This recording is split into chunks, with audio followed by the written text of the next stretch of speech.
Gracias, Leti. Pues Almas torturadas, dos autores, Quiroga y Maupassant.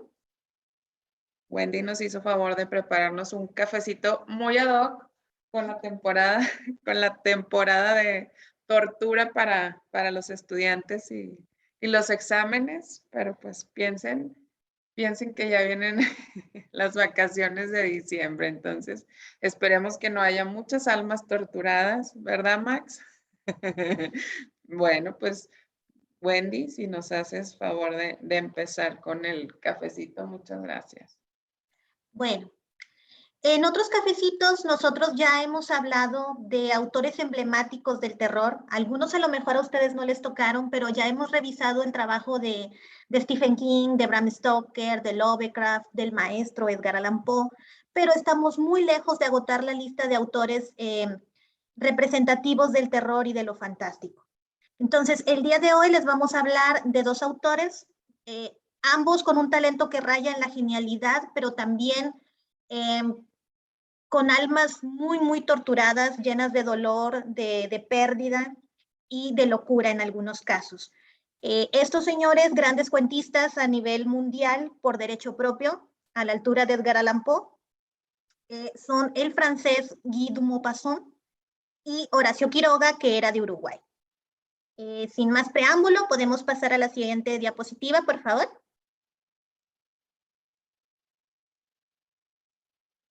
Bueno, Maupassant, Mopi para los amigos, provenía de una familia de la alta burguesía, o sea, no era aristócrata, pero no era para nada clase media, ¿de acuerdo? Sobre todo en esa época, ¿no? Él provenía de una pareja que no se soportaba, unos señores que se tuvieron que divorciar. Su papi era violento y era bastante coscolino, o sea, le ponía el cuerno a su mamá todo el tiempo. Su mamá era bien neurótica, bien dominante y tenía delirios de grandeza. Y para ella Guy era el preferido. Ellos tuvieron dos hijos y el hijo menor pues generó un complejo de inferioridad muy grande porque prácticamente él no era nadie junto a Guy. Bueno, esta señora, independientemente de que era de armas tomar, era una señora muy culta que tenía mucha amistad con grandes intelectuales y literatos de la época. Ella desde niña fue muy amiga de Gustave Flaubert. Y Gustave Flaubert, para un dato extra, escribió Madame Bovary. Entonces, él recibe a Guy dentro de su círculo de autores pues que escriben más según el estilo literario del naturalismo, que es un estilo literario pues que es muy realista, que tiene un compromiso social muy fuerte y también pues que toma la realidad de manera muy objetiva. Y le presenta a Émile Zola, que era el máximo representante de esta línea narrativa. Guy también es seguidor de las ideas de Arthur Schopenhauer, que como conocemos por ahí por internet, es un amargado muy loquillo, muy divertido de leer y que pues le deja ciertas ideas pesimistas, ¿no? Este señor era el máximo representante del pesimismo filosófico, así que ya se imaginarán qué tipo de ideales tenía Guy de Maupassant. Pero también es importante señalar que Guy no perteneció mucho tiempo a ninguna doctrina. Él era único, no solo porque se sentía único, sino porque lo era, escribía diferente, atravesó el naturalismo, llegó al realismo y los pasó a todos. Él tenía su propia manera de escribir.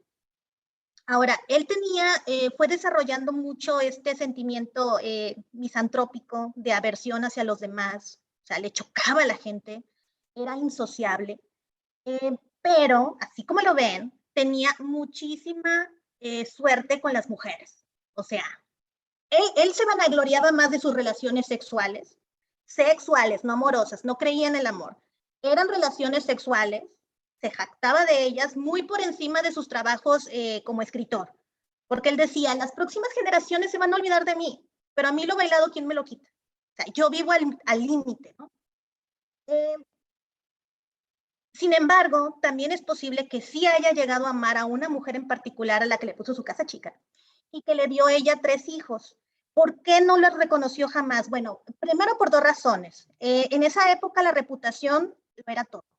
Y estamos hablando de que proviene de una familia de la alta burguesía que claro que no va a permitir pues, que el niño, digamos, a sus anchas baje el nivel, ¿no? Entonces también tiene una mami muy dominante que ya habíamos dicho que por supuesto que no le va a permitir casarse con una mujer judía y pobre. Entonces, él se niega la oportunidad de tener una familia precisamente por esta situación. Ahora, en 1880 escribe lo que sería su primera gran obra, que vemos por ahí, es Bola de Cebo. Bola de Cebo es una historia que no es de terror, es una historia bastante realista, muy interesante, es la primera y con eso llega al estrellato. Jamás Guy de Maupassant va a escribir algo que no esté por lo más alto. Es uno de los pocos autores que puede vivir de lo que escribe y se da la gran vida, o sea, yate, viajes, mujeres, de todo. Lamentablemente, así como va subiendo la fama, también va generando una aversión por la fama. O sea, no le gusta a la gente, él quiere estar solo, busca la soledad, comienza a tener muchos problemas con migrañas y lo hace, trata de calmarlas a la antigüita, ¿verdad? O sea, con morfina, con éter, con alcohol, cualquier droga que se le pase por enfrente. Y comienza a generar estos delirios y estos problemas mentales.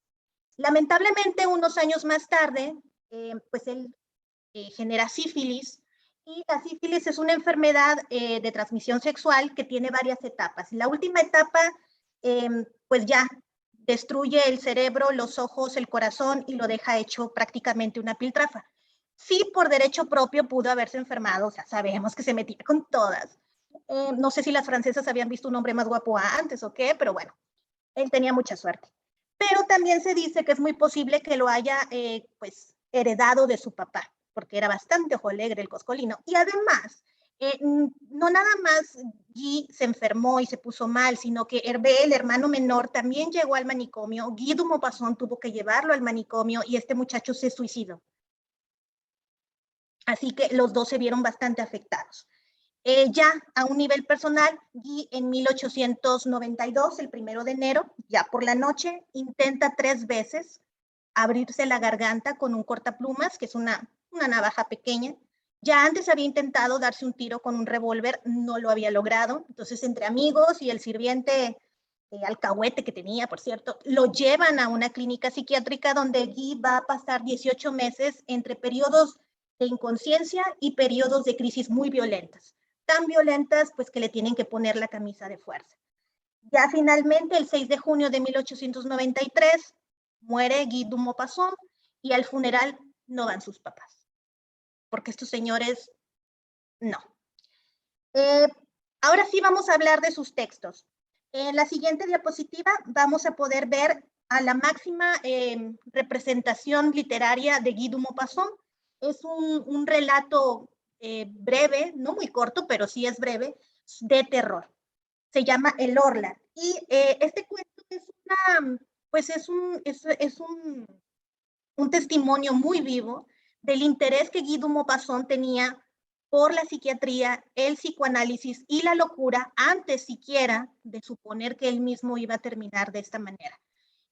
Algunos dicen que no es posible que sea una historia de él mismo porque se escribió 7 años antes de su muerte, más o menos, pero la verdad es que está hablando de algo que conoce. El que está hablándonos es alguien que se está volviendo loco. ¿La historia de qué trata? Bueno, es un joven aristócrata de una vida muy sin problemas, vamos. Y entonces él vive frente al Sena, en París, y un día, él satisfecho con su vida, se asoma a la ventana y ve pasar un barco. Es un navío que traen del Brasil, no se ve que traiga gente, más bien lo están arrastrando, y él se pone a saludar al barco. Y a partir de ahí va a empezar a sentir mucho miedo y que una presencia extraña lo acecha todo el tiempo. Y vamos a ver que poco a poco, él empieza a inundarse de estos sentimientos de terror, de miedo, que terminan ocasionándole una situación muy grave.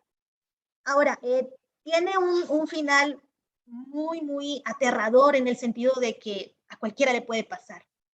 Bien, ¿qué es orla? Bueno, según esto, orla viene de 2 palabras en francés, hors, que significa fuera, y la, que significa aquí. Yo diría fuera de aquí, pero no. Lo que quiere decir más o menos es aquello que no está. No existe, pero vive y está presente. Es un término muy ambiguo, algo que él no puede explicar. Existen varias versiones de este cuento, se hicieron 3, donde fueron creciendo, decreciendo. Finalmente, en 1887, publica lo que sería la versión final, más larga y la más aceptable por los críticos. Y bueno, como es un material que le gusta mucho a la gente, que lo ha disfrutado, se han hecho cómics y se han hecho cortometrajes también.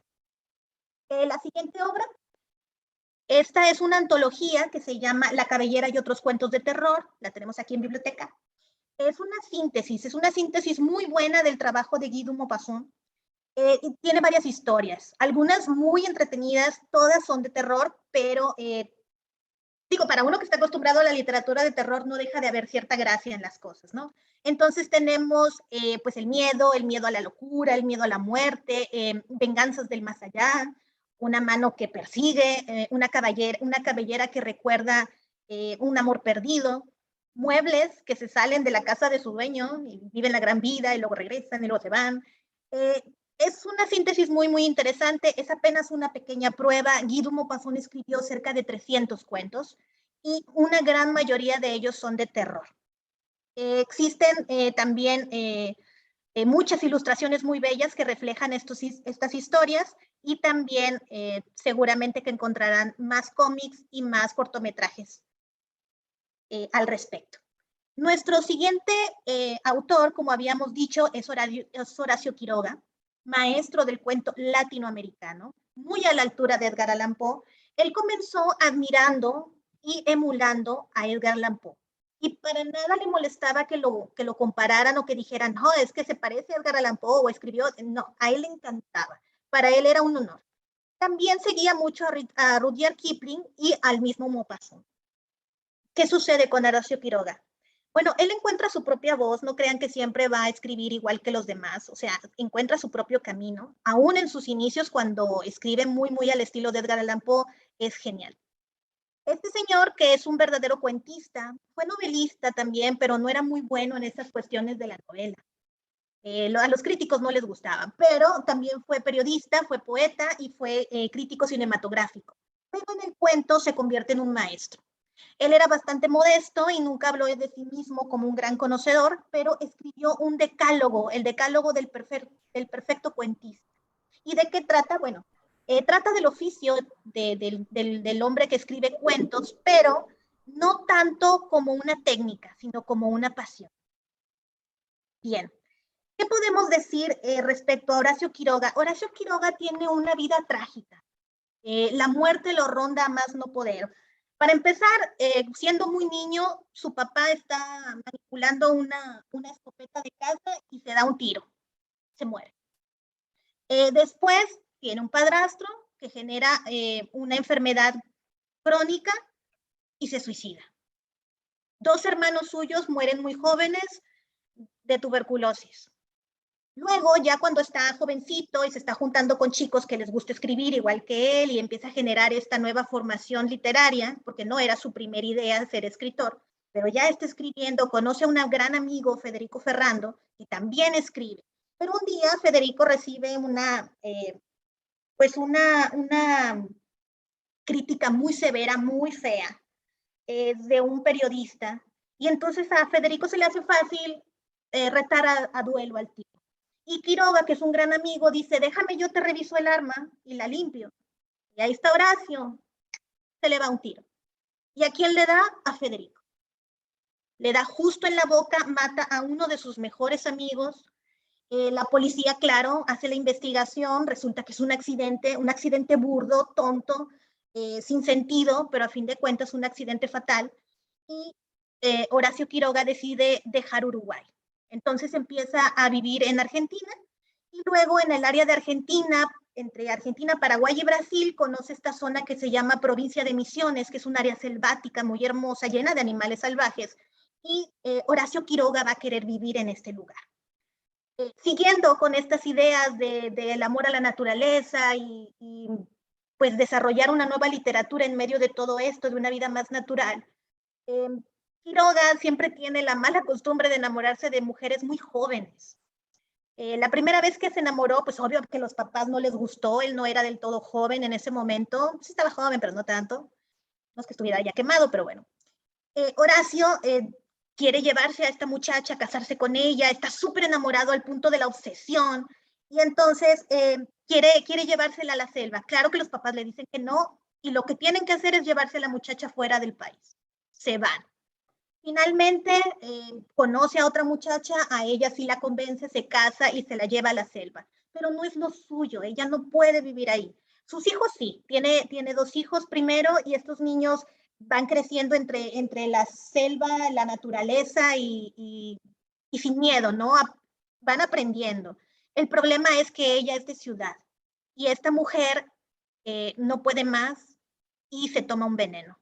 No muere de inmediato, sufre una agonía de varios días, ahí está Horacio con ella, pero son días pues de remordimientos, de perdones, de disculpas y de agonía muy severa, hasta que pues esta muchacha muere. Ya viudo, pues en lugar de quedarse en la selva, se regresa a Argentina, a Buenos Aires, y luego vuelve otra vez a conocer a una chica, que esta chica ya tiene la edad de la hija, o sea, van juntas a la escuela, y se casa con ella. Y apenas se casa, vuelve a la selva. Entonces, estas mujeres no se habitúan a estar con él. Además, tiene una personalidad, es muy buena persona, pero es una personalidad temperamental, dominante, medio caprichudo. O sea, las cosas se hacen porque él las desea, porque él las quiere. Es un tanto extravagante, pero al mismo tiempo con un espíritu aventurero y una mala fortuna para las cuestiones económicas, cero previsor, muy despreocupado. Entonces a las mujeres siempre las tienen vilo, y esta mujer termina dejándolo junto con su hija, toma a su hija pequeña y se va con ella, y lo deja a pesar de que Horacio Quiroga ya está muy enfermo por una enfermedad prostática. Luego, en 1937, descubre que esta enfermedad es cáncer en la próstata. Ya para ese entonces él está internado en un hospital y conoce, eh, le dan un tiempito, una vez que le dicen que tiene cáncer, le dan un tiempito para salir, despejarse, regresar, y entonces averigua que en el mismo hospital donde él se encuentra, en el sótano del hospital, tienen encerrado a un señor que está lleno de deformidades, al mismo estilo del paciente conocido como el hombre elefante. No sé si hayan escuchado hablar de él. Era un señor inglés, Joseph Merrick. Y este señor no es inglés, este señor supongo que era argentino, conoce a Quiroga, se hacen buenos amigos, Quiroga logra que lo lleven a su habitación con él, y entonces se hacen amigos, y a él le confiesa que se va a suicidar. Cosa que hace tomando un vaso de cianuro.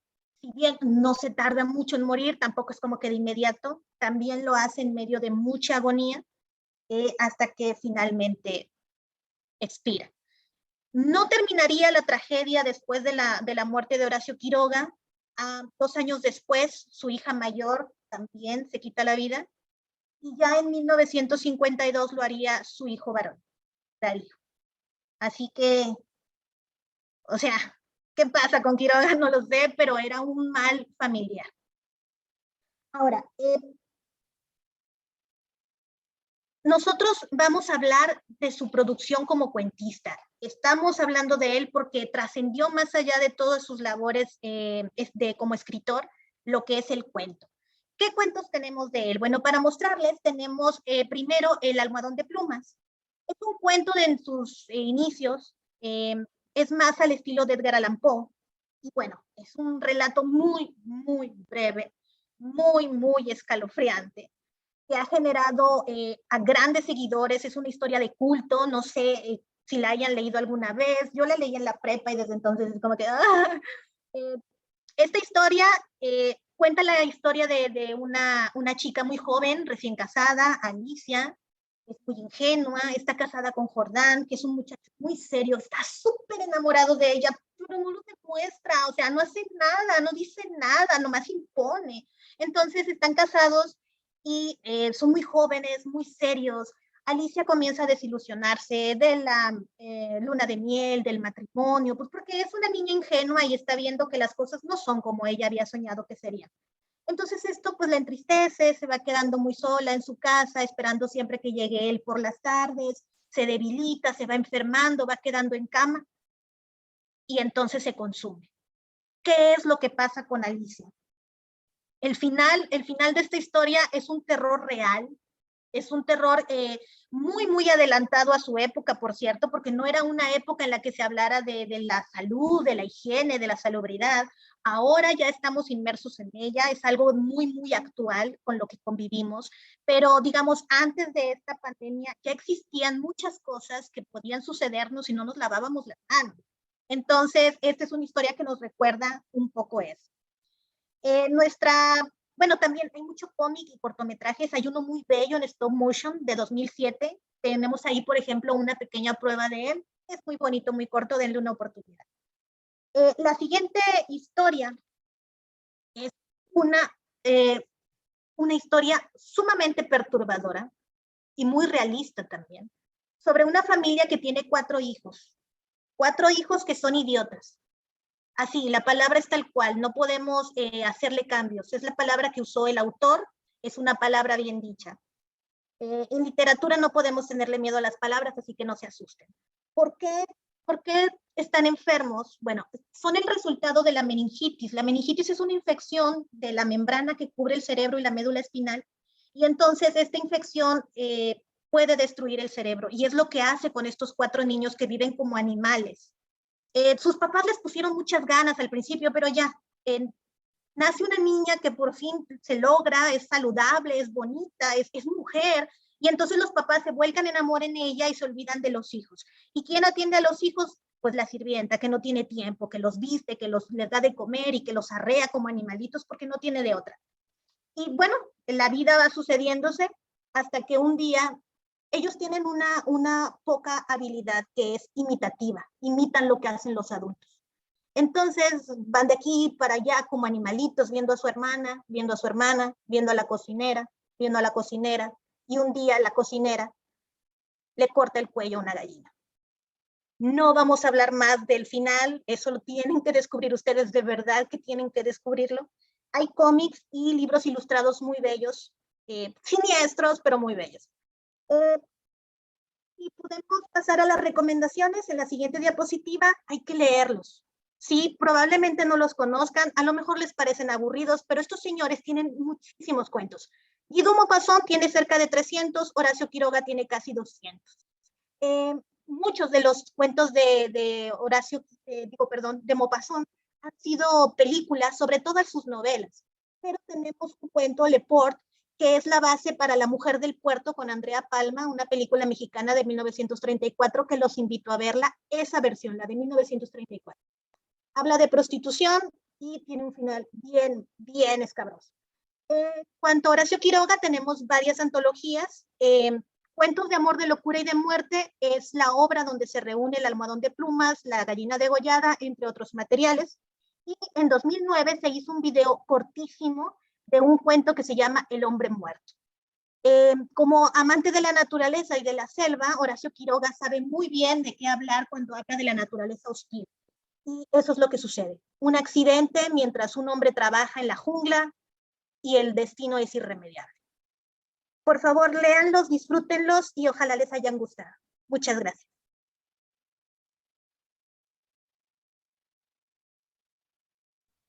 Ay, Wendy, estuvo increíble. O sea, ¿alguien tiene un comentario? Yo veo muchas caras, muchos aplausos para ti. Pues miren, la primer pintura es El desesperado, la pintura introductoria, es de Gustave Courbet, es un autorretrato del señor. Y este último es El grito, que refleja la ansiedad. Ahora, como tip cultural, él no está gritando, es una reacción al grito. O sea, se está tapando los oídos y se asusta con ese grito. Yo no sé si Edvard Munch, que era noruego, no sé cómo eran los noruegos. Yo creo que el mexicano corre, no se tapa los oídos, ¿no? O sea, yo no sé qué harían ustedes, pero yo creo que una de dos, o uno corre al lado contrario, porque patitas, ¿para qué las quiero? O bien corre para conocer el chisme, pero no creo que seamos de los que nos tapamos los oídos. Es un tip cultural meramente. Muchas gracias, Wendy. Porque lo sé y lo tengo que compartir.